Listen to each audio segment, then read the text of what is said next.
আজকে আমি তোমাদের ধর্ম সংস্কার আন্দোলন, তার মধ্যে ব্রাহ্ম আন্দোলন আছে এবং হিন্দু পুনরুজ্জীবনবাদ আছে, সেই ব্যাপারটা নিয়ে আলোচনা করব। এবং সঙ্গে আলোচনা করবো একটা গুরুত্বপূর্ণ প্রশ্ন যেটা পরীক্ষায় প্রায় থাকে। এই যে সংস্কার আন্দোলনগুলো দেখলাম আগে আমরা, যেগুলো চরিত্র সীমাবদ্ধ, ঠিক একটু রিক্যাপ করি। মানে আগে যেগুলো দেখলাম, আমরা দেখলাম যে সমাজ সংস্কার হলো, তাই তো, বিভিন্ন কুপ্রথাগুলো বন্ধ করার চেষ্টা হলো, সফল হয়েছে, সতীদাহ, বিধবা বিবাহ, সেগুলো দেখলাম।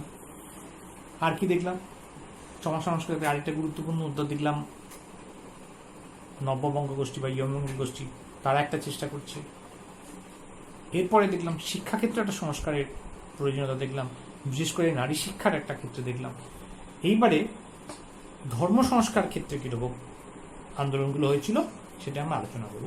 এই প্রসঙ্গে প্রথমেই বলতে হবে ভারতের প্রথম আধুনিক মানুষ, ফার্স্ট মডার্ন ম্যান, রাজা রামমোহন রায় কথা। তিনি দেখেছিলেন যে মধ্যযুগ ভারত একেবারে অন্ধকারে নিমজ্জিত ছিল, জাত পাত ধর্মের ভেদাভেদে মানুষের মধ্যে দূরত্ব ব্যবধান বাড়িয়ে ফেলেছিল।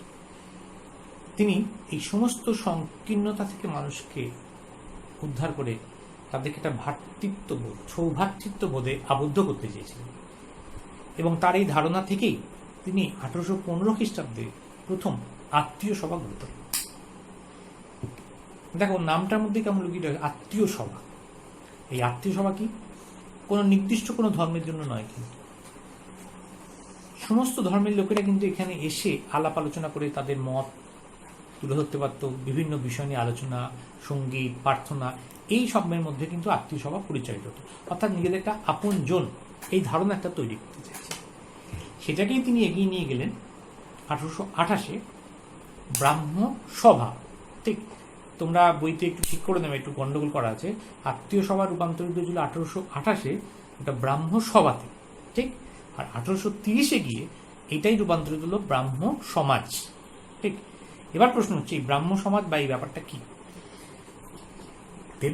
রামমোহন রায় বুঝেছিলেন বিভিন্ন হিন্দু ধর্মের যে বিভিন্ন শাস্ত্র পাঠ করে, ধর্মগ্রন্থ, বিভিন্ন রকম যে ধর্মগ্রন্থগুলো পাঠ করে তার মধ্যে অনুমান হলো, তিনি স্থির বিশ্বাস জন্মালো যে ঈশ্বর এক। তার থেকে তিনি সিদ্ধান্ত এলেন তার যে একেশ্বরবাদ ধারণা, ঠিক। আর কি বললেন তিনি, নিরাকার ব্রহ্মের উপাসনা। তার মানে এটা বিমূর্ত ধারণা। আমরা সাধারণত কি করি, কোনো একটা কিছু ছবি দেখে আমরা ভক্তি শ্রদ্ধা পূজা অর্চা করি, যেটাকে আমরা এখন বলি মূর্তি পূজা। কিন্তু রামমোহন কিন্তু ছিলেন এই অপৌত্তলিক, মানে পৌত্তলিকতা বিরোধী। আরো সহজ করে যদি বলি, মূর্তি পূজা বিরোধী। কেন? তিনি যেহেতু নিরাকার ব্রহ্মের উপাসনা করছেন, অর্থাৎ একটা অ্যাবস্ট্রাক্ট আইডিয়া, মানে একটা বিমূর্ত ধারণা তোমার সামনে, তোমাকে কোনো কিছু একটা কল্পনা করে তাকে তুমি তোমার শ্রদ্ধা বা পুজো অর্পণ করছো, এই যে একটা ধারণা, এর মাধ্যমে কি হলো, এই জাতপাত, দেব দেবতার মধ্যে যে বিভাজন, এইগুলো কিন্তু মানুষের মধ্যে আরো সংকীর্ণতা, বিভাজন তৈরি করে। মানুষকে এর উপর থেকে বের করে এনে তিনি তার যে একেশ্বরবাদের ধারণা বা অপৌত্তলিকার ধারণা কিন্তু এই ব্রাহ্ম সমাজ আন্দোলনের মধ্যে দিয়ে তিনি এটাকে গড়ে তুলতে চেয়েছেন। এবং এটা কিন্তু কোনো ধর্মের কাঠি মানে বেড়াজালের মধ্যে সীমাবদ্ধ রাখেননি। তিনি এটা একটা সমাজ আন্দোলন, সংস্কার আন্দোলনের মধ্যে রূপান্তরিত করতে চেয়েছেন। এবং তিনি কি করছেন, সমস্ত ধর্মের মানুষের জন্য খুলে দিচ্ছেন দ্বার। যদিও এটা কি মূলত হিন্দু ধর্মেরই অংশ, এবং হিন্দু ধর্মের মধ্যে থেকে এটাকে তিনি জনপ্রিয় করতে চেয়েছেন। তো রামমোহন এইভাবে ব্রাহ্ম আন্দোলনকে চালিয়ে গেছিলেন। তার মৃত্যুর পর এই আন্দোলনে যোগদান করলেন দেবেন্দ্রনাথ ঠাকুর। দেবেন্দ্রনাথ ঠাকুরের সময় থেকে কিন্তু তোমাদের বলি এই ব্রাহ্ম আন্দোলনে একটু পরিবর্তন হল। কিরকম? তখন কিন্তু ব্রাহ্ম আন্দোলনটা সামাজিক সংস্কারের জায়গায় থেকে একটু সরে গিয়ে ধর্ম সংস্কার আন্দোলনের জায়গা ছিল, অর্থাৎ অনেকটা বেশি ধর্মীয় প্রাধান্য পেল। তিনি অনেক কিছু নিয়ম কানুন, বিধিনিষেধ, অর্থাৎ ধর্মের যা বেড়াজাল থাকে তিনি তার মধ্যে এটাকে বাদ দিয়ে চাইলেন, ঠিক। ফলে কিছুটা তার কক্ষপথ থেকে চ্যুত হয়েছে। আমরা যদি রামমোহনের তুলনায় এটাকে দেখি, এবং দেবেন্দ্রনাথ ঠাকুরের সময় একজন বিখ্যাত ব্যক্তি এই আন্দোলন যোগদান করলেন, অংশগ্রহণ করলেন, যার নাম হচ্ছে কেশবচন্দ্র সেন। অসাধারণ বাগ্মী, পাশ্চাত্য শিক্ষায় শিক্ষিত যুক্তিবাদী এই তরুণ নেতা ভারতের বিভিন্ন প্রান্তে ঘুরে বেড়াতেন, মানুষের সাথে আদান প্রদান যোগাযোগ তৈরি করতেন এবং তার মত ব্রাহ্ম সমাজের যে আদর্শ তুলে ধরতেন। এবং সেখানে কিন্তু তিনি ধর্মীয় বিধিনিষেধ, ধর্মীয় নিয়মকানুন থেকেও সামাজিক সংস্কার আন্দোলন উপর বেশি জোর দিয়েছিলেন। একটা উদাহরণ দিই, 1872 খ্রিস্টাব্দে 3 আইন পাশ হল। 3 আইনটা কি? 3টে জিনিস। এক হচ্ছে বাল্য বিবাহ রোধ, বহু বিবাহ রোধ, বাল্য বিবাহ রোধ করা, বহু বিবাহ রোধ করা, ও কি অসবর্ণ বিবাহ চালু করা। তোমরা দুটো বুঝতে পারছো, বাল্য বিবাহ এবং বহু বিবাহ। অসবর্ণ বিবাহটা যদি একটু বলে দিই, সেটা কি? হিন্দু ধর্মের মধ্যে অনেক জাতপাতের বিধিনিষেধ আছে, তো সেই একই বর্ণ বা একই জাতির মধ্যে যেটা আগে ছিল বিয়ে হতো, তার বাইরে হতো না, সেটাকে তিনি বেরিয়ে এসে অসবর্ণ বিবাহ চালু করছেন। তাহলে এই সমাজ সংস্কার আন্দোলনগুলো তিনি করছেন। তারপরে দেখবো নৈশ বিদ্যালয়ের জন্য যারা বয়স্ক তাদের শিক্ষার ব্যবস্থা করছেন। ফলে তার কিন্তু অনেকটা অভিমুখ ছিল অনেকটা রামমোহনের মতো। এবং দেবেন্দ্রনাথ ঠাকুর এই কেশবচন্দ্র সেন কিন্তু ব্রহ্মানন্দ উপাধি দিয়েছেন। এবং এখানেই দেখবো কেশবচন্দ্র সেনের সাথে আরেকটা নাম চলে এলো, বিজয় কৃষ্ণ গোস্বামী, যাকে গোসাই বাবা বলা হতো। তিনিও কিন্তু এই ব্রাহ্ম আন্দোলনে যোগদান করেছিলেন। এবং পরে তিনি কি করলেন, তার যে বৈষ্ণব আন্দোলন শুরু করেছিলেন, সেই বৈষ্ণব আন্দোলনের মধ্যে কিন্তু এই ব্রাহ্ম আদর্শের কিছুটা সমন্বয় করছে। ঠিক, তাহলে এই গেল হচ্ছে মূলত ব্রাহ্ম আন্দোলন। যদি আরো একটু টেনে নিয়ে যায়, দেখবো যে কেশবচন্দ্র সেনের সাথে মতবিরোধ তৈরি হয়েছিল কার? দেবেন্দ্রনাথ ঠাকুরের। কি নিয়ে? উপবীত ধারণকে কেন্দ্র, মানে পৈতে পড়াকে কেন্দ্র। তো কেশবচন্দ্র সেন কিন্তু চাইতেন না, ঠিক, যে পৈতে পড়ার তো দরকার পড়ে কি, যেরকম আমরা একটা বলি, আ ম্যান ইজ নো, মানে চেনা বামুনের পৈতে লাগেন। অর্থাৎ কেশবচন্দ্র সেন একটা এই আদর্শে বিশ্বাসী। তিনি চাইছেন যে পূজা আর্চা যে হয়, সেক্ষেত্রে কেন সংস্কৃত হবে, কেন বাংলা পূজা হবে? এই সব কিছু নিয়ে প্রাচীনপন্থীদের সাথে ব্রাহ্ম সংস্কারের ব্রাহ্ম আন্দোলনের মধ্যেই নব্য যে কেশবচন্দ্র সেনের নেতৃত্বে একটা বিরোধ তৈরি হল। ফলে দেখবো এই ব্রাহ্ম সমাজে কিন্তু ভেঙে গেছিল। কেশবচন্দ্র সেন তৈরি করলেন ভারতবর্ষীয় ব্রাহ্ম সমাজ, আর দেবেন্দ্রনাথ ঠাকুরের ব্রাহ্ম সমাজ কিন্তু পরিচিত হলো আদি ব্রাহ্ম সমাজ। তো এইভাবে আদি ব্রাহ্ম সমাজ আস্তে আস্তে হারিয়ে গেল। তারপরে ভারতীয় ব্রাহ্ম সমাজই চলতে লাগলো। কিন্তু সেখানেও যে বিরোধ হয়নি তা না, সেখানেও কিন্তু বিরোধ হয়েছিল। সেখানেও দেখব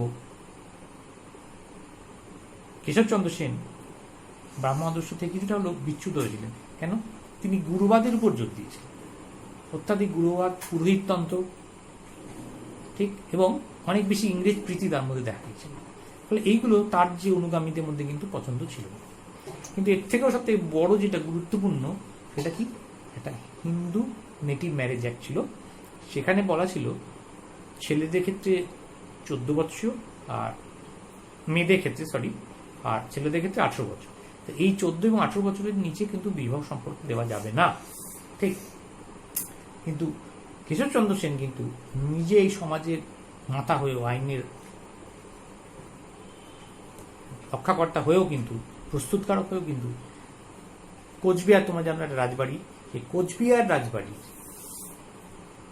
রাজপুত্রের সাথে, রাজার ছেলের সাথে নিজের কন্যার কিন্তু সুনীতি দেবী বিবাহ দিয়েছিলেন এবং আইনটা ভেঙেছিলেন। এটা করে কিন্তু তার যারা অনুগামী ছিল শিবনাথ শাস্ত্রী এবং আনন্দমোহন বসু, এরা কিন্তু আবার ব্রাহ্ম সমাজ থেকে বেরিয়ে গেছিল এবং তারা করেছিল কি? সাধারণ ব্রাহ্ম সমাজ। আর দেবেন্দ্রনাথ ঠাকুরের যে ব্রাহ্ম সমাজটা, সেটা পরিচিত হলো কি নামে? ঠিক, এভাবে দেখলাম ব্রাহ্ম সমাজ কিন্তু বিভিন্ন ভাগে ভাগ হয়ে গেল এবং ক্রমশ দুর্বল থেকে দুর্বলতর হতে লাগলো। এবার আমরা দেখব ব্রাহ্ম আন্দোলনে আরো কিছু মুখ ছিল, রাজনারায়ণ বসু, নবগোপাল মিত্র, এদের সংস্কার আন্দোলন, এবং এদের তৈরি ছিল হিন্দু মেলা, যেটা প্রথম দিকে নাম ছিল হচ্ছে পৌষ মেলা। এখানেও কি ছিল? এটা হিন্দু পুনর্জীবনবাদের একটা আমরা জয়গান দেখেছি। রাজনারায়ণ বসু কি করতেন? জাতীয় গৌরব সম্পাদনী সভা প্রতিষ্ঠা করেছিলেন। এইভাবেও যেটা বললাম তোমার, যে হিন্দু মেলা, যেটা আগে জাতীয় মেলা ছিল, পরে হিন্দু মেলা হলো, সেখানে কি লক্ষ্য হচ্ছে? যে হিন্দু ধর্মের মর্যাদাকে পুনঃপ্রতিষ্ঠিত করা, অনেকটা কার মতো, তোমার আগের দিন যেটা বলেছিলাম যে আর্য সমাজের মতো, এবং স্বাধীনতা বা দেশপ্রেমের আদর্শে সকলকে উজ্জীবিত করা, এটাই মূল জায়গা ছিল। এর বাইরেও যদি আমরা দেখি, হিন্দু পুনর্জীবন আন্দোলনের ক্ষেত্রে বাংলার বুকে অবশ্যই বলতে হবে যে রামকৃষ্ণ পরমহংস এবং স্বামী বিবেকানন্দের কথা। কিভাবে রামকৃষ্ণের প্রদর্শিত পথ মতকে বিবেকানন্দ তুলে ধরেছিলেন। 1893 চিকাগো বক্তৃতা, তোমরা সবাই জানো, সেখানে তিনি সহজ সরল ভাষায় ভারতীয় দর্শন বা হিন্দু ধর্মের যে শ্রেষ্ঠত্ব তিনি তুলে ধরেছিলেন, এবং তাদেরই আদর্শে 1897 খ্রিস্টাব্দে যে রামকৃষ্ণ মিশন, মঠ ও মিশন প্রতিষ্ঠা হয়েছিল, এগুলো তোমাদের নিশ্চয়ই জানা। তাহলে আমরা দেখব পূর্ব ভারতে একটা সমাজ সংস্কার আন্দোলনের জন্য ক্ষেত্র তৈরি হলো রামকৃষ্ণ মিশন মঠ, উত্তর ভারতের ক্ষেত্রে তৈরি হলো আর্য সমাজ, পশ্চিম ভারতের ক্ষেত্রে তৈরি হলো হচ্ছে প্রার্থনা সমাজ। তাহলে এইভাবে কিন্তু বিভিন্ন প্রান্তে বিভিন্ন জায়গায় কিন্তু সমাজ সংস্কার আন্দোলন গড়ে উঠেছে, এটা আমরা দেখলাম। এরপরে আমরা যেটা দেখব, এরই একটা সংযুক্ত একটা বিষয়, যে এই যে আন্দোলনগুলো হলো, সেই আন্দোলনগুলোর চরিত্র ও সীমাবদ্ধতা কেমন ছিল, এটা কিন্তু বেশ আছে করি। কি দেখব, মূল জায়গাটা কি দেখব, সীমাবদ্ধতা কিরকম ছিল, যে এই আন্দোলনটা প্রসারিত ছিল কি না, এটা কিন্তু একটা সমাজের সর্বস্তরের মধ্যে দিয়ে ছড়িয়ে পড়েনি সাধারণ মানুষের মধ্যে। মূলত পাশ্চাত্য শিক্ষায় শিক্ষিত উচ্চবিত্ত বা মধ্যবিত্ত শ্রেণীর মধ্যে সীমাবদ্ধ ছিল, অর্থাৎ কিছুটা অভিজাত সম্প্রদায়ের মধ্যে এটা কিন্তু সীমাবদ্ধ ছিল। ফলে এর গণ্ডির বাইরে এটা প্রসারিত হতে পারেনি। এটা বলতে গেলে আবার একই সঙ্গে আরেকটা তার চরিত্র তুলে ধরতে হয়। আন্দোলনটার চরিত্র ছিল শহরে আন্দোলন, ঠিক। কলকাতা তার পার্শ্ববর্তী অঞ্চলের মধ্যে কিন্তু ব্রাহ্ম আন্দোলন মূলত সীমিত ছিল। ফলে এর নেতৃবৃন্দ কলকাতা বা শহরতলির বাইরে যে বৃহত্তর যে গ্রামাঞ্চল, সেখানে কিন্তু এই আন্দোলনগুলোকে প্রসারের ঘটার চেষ্টা করেন, ঠিক। তাহলে এই একটা তার সীমাবদ্ধতা। আবার চরিত্র বলবো, আরেকটা কি দেখবো, যে শিক্ষিত মানুষ, যেটা আগেই বললাম, শিক্ষিত শ্রেণীর মানুষের মধ্যে এবং সমাজে যারা অর্ধশিক্ষিত বা অশিক্ষিত বা স্বল্প শিক্ষিত, তাদেরকে সামিল করার কথা কিন্তু তারা ভাবে, এটা কিন্তু এটা খুব গুরুত্বপূর্ণ। ফলে সাধারণ মানুষের কাছে এই আন্দোলনের বিশেষ কোনো প্রভাব ছিল না, এই একটা জায়গা আছে। আরেকটা যেটা দেখবো, কিছুক্ষণ আগে যেটা বললাম, ধরো ব্রাহ্ম আন্দোলনে যুক্ত করবে অনৈক্য, নেতৃবৃন্দের মধ্যে বারবার অনৈক্য। দেবেন্দ্রনাথ ঠাকুর ও কেশবচন্দ্রের সঙ্গে মতবিরোধ, কেশবচন্দ্র সেনের সাথে শিবনাথ শাস্ত্রী, আনন্দমোহন বসুর মতবিরোধ, মানে এই বারবার মতবিরোধ ফলে আন্দোলন কিন্তু দুর্বল হয়ে যায়। সমাজ শাখা যত ভেঙে যায়, সাধারণ মানুষের মধ্যে একটা ভুল বার্তা যায়। ফলে আদর্শনিষ্ঠ হওয়া সত্ত্বেও কিন্তু এরকম বারবার ভাঙন আখড়ে কিন্তু মূল জিনিসটাকেই দুর্বল করে দেয়, ঠিক। আর সার্বজনীনতা কি একটা ইউনিভার্সিটিকে নেওয়া, এই ব্রাহ্ম আন্দোলন বা এই সমাজ সংস্কার আন্দোলন নেতারা নিজেদের একটা সংকীর্ণ গোষ্ঠী বা আরো বলে যদি ধর্মগোষ্ঠী গড়ে তুলতে চাইছে।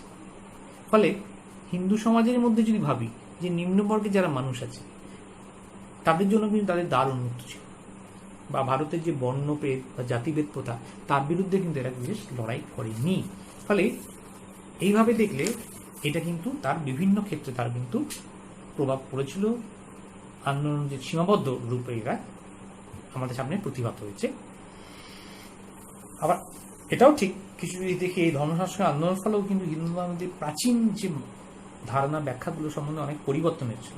কারণ কি, শাস্ত্রগুলো সাধারণ মানুষের কাছে জানা ছিল না। ফলে আগেকার যারা মানুষ, তারা কি করছে, পণ্ডিত তথাকথিত, তারা কিন্তু শাস্ত্রের ভুল ব্যাখ্যা দিয়ে জনগণের কাছে পৌঁছে দিচ্ছে। ফলে রামমোহন, বিদ্যাসাগর, তারা যে বৈপ্লবিক কাজগুলো করছেন, সতীদাহ প্রথা এবং বিধবা বিবাহ আন্দোলন ক্ষেত্রে, তারা কিন্তু সেই শাস্ত্রের কাছেই ফিরে যাচ্ছে এবং শাস্ত্রের সঠিক ব্যাখ্যা মানুষের কাছে তুলে ধরছে। ফলে এর ফলে কিন্তু দীর্ঘদিনের যে নিষ্ঠুর অমানবিক যে প্রথাগুলো কিন্তু কিন্তু এখানে একটা সীমাবদ্ধতার জায়গাগুলো কি বলবো, আন্দোলনগুলো কি স্বাস্থ্যসম্মত কি স্বাস্থ্যসম্মত নয়, এই জায়গার উপর বারবার জোর করেছে। আন্দোলনগুলো যে অমানবিক, নিষ্ঠুর, এই জায়গায় কিন্তু জোর করেনি। ফলে এটাও একটা কিছুটা ধর্ম সংস্কার আন্দোলন তার সীমাবদ্ধতা দিয়ে বোঝা গেল, যে চরিত্রটা বলছে বারবার খুঁজি আমরা, এটা কি স্বাস্থ্যসম্মত না শাস্ত্র বিরোধী, এর মধ্যে দিয়ে দোলাচল করছে। একদল বলছে স্বাস্থ্যসম্মত, আর একদল বলছে স্বাস্থ্যসম্মত নয়। কিন্তু মূল যে বিষয়টা, শাস্ত্রে থাকুক বা না থাকুক, আমি ধরে নিচ্ছি তর্কের খাতিরে শাস্ত্রে রয়েছে, কিন্তু প্রথাটা তো অমানবিক, নৃশংস, নিষ্ঠুর, তাই তাকে কেন রাখা হবে, এই যুক্তি কিন্তু কয়টা উঠে আসে। তাহলে এইভাবেই তৎকালীন যে সংস্কার আন্দোলনগুলো হয়েছিল, ধর্ম সমাজ সংস্কার আন্দোলনগুলো যেভাবে চলেছিল, তার চরিত্র এবং তার সীমাবদ্ধতার দিকটা আমরা দেখতে পাবো। তাহলে আজকে এই টপিক অবধি তোমাদের